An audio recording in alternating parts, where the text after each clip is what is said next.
Hi friends, this is Sameer. મહાશિવરાત્રિના mini Kumbh મેળાની શરૂઆત તો થઈ ગઈ, પણ એની આગલી રાત્રે આ ભવનાથના પરિસરનો માહોલ કેવો હતો. રાત્રે 12 વાગ્યે જ્યારે બધું સુમસાન હતું, ત્યારે પણ રોશનીથી જગારા મારતો આખો વિસ્તાર કેવો અલાયદો લાગતો હતો. ચાલો જઈએ ભવનાથ તરફ. ગાયત્રી શક્તિપીઠની બરોબર સામેની આ દિવાલ ઉપર તમને કેટલાક ચિત્રો જોવા મળી જશે. જટાડા જોગીથી લઈ અને ગિરનારી સ્વરૂપ સાથે વૈચારિક મુખમુદ્રામાં બેઠેલા શિવથી લઈ અને અઘોરી સાધુના પણ પેઇન્ટિંગ્સ તમને જોવા મળી જશે. ત્યાંથી આગળ જઈએ તો દામોદર કુંડની બરોબર સામેની દિવાલ ઉપર તો તમને અલગ અલગ પ્રકારના અલાયદા પેઇન્ટિંગ્સ જોવા મળી જશે. જેમાં હાલ જે રોપવે બનવા જઈ રહ્યો છે એ રોપવે પ્રોજેક્ટને લગતા પણ પેઇન્ટિંગ્સ છે. સાથે ગણપતિની સાથે સાથે રૌદ્ર સ્વરૂપમાં શિવના પણ તમને દર્શન થશે. માત્ર રૌદ્ર સ્વરૂપ નહીં, પણ મહાદેવના અલગ અલગ સ્વરૂપનો પણ તમને અહીંયા પેઇન્ટિંગ્સ જોવા મળી જશે. એક એક પેઇન્ટિંગ્સ ઉપર બિલીવ મી હું મિનિટો સુધી તાકીને જોયા કરી રહ્યો હતો. રાત્રે એકાંતમાં આ બધા પેઇન્ટિંગ્સને જોવાનો કંઈક લાવો જ અલગ હતો યાર. એક સેકન્ડ બ્રેક. આમ પણ આ ગિરનાર પર્વતને સૂતેલા જોગી તરીકે જ ઓળખવામાં આવે છે. અને જ્યારે તમે અમુક એંગલ્સથી એની ફોટોગ્રાફી કરશો ગિરનારની, ત્યારે તમને કોઈ જોગી સૂતા હોય એવી આભા ઊભી થશે એમાં. આમ પણ ગિરનારના ભવનાથ પરિસરની અંદર સાધુ સંતો અને જોગીઓનું એક અલગ જ મહત્વ છે.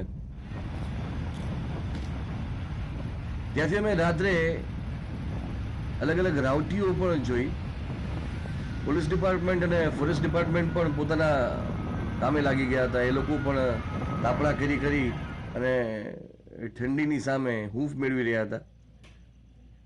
પંચનામ અગ્નિ અખાડા, જ્યાં બીજા દિવસે સાધુઓનો જમાવડો થવાનો હોય, અને આ એ ભવનાથ મહાદેવનું મંદિર કે જેના ઉપર ધ્વજારોહણ થયા પછી મેળાની શરૂઆત થવાની હોય.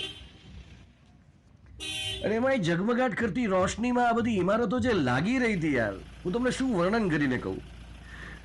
અમે મહાશિવરાત્રી એટલે શિવ અને શક્તિનું મિલન.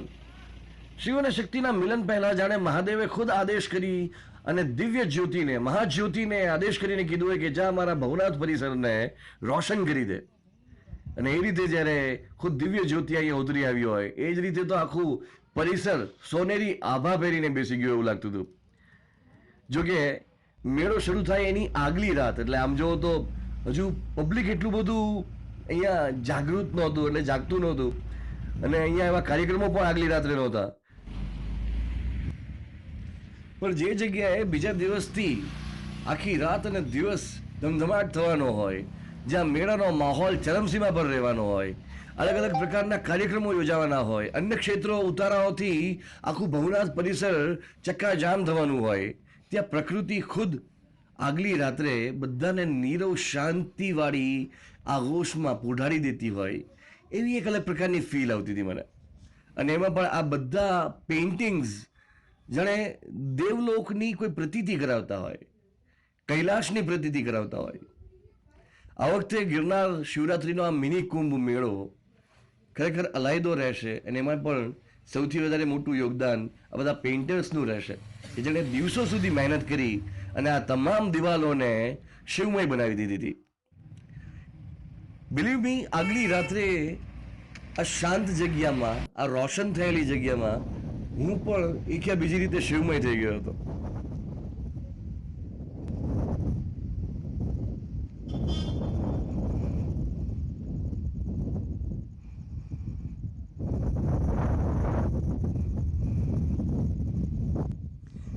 મારા જે મિત્ર સાથે આ શાંત નિશા દરમિયાન મેં જે પ્રકૃતિનું સ્પંદન અનુભવ્યો, એ શું કહે છે ચાલો જાણીએ આ શિવરાત્રીના મેળાની બાબતમાં.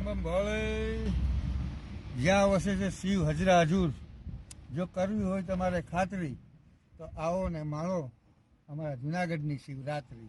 વાહ વાહ, જય ગિરનારી. જય ગિરનારી બાપુ.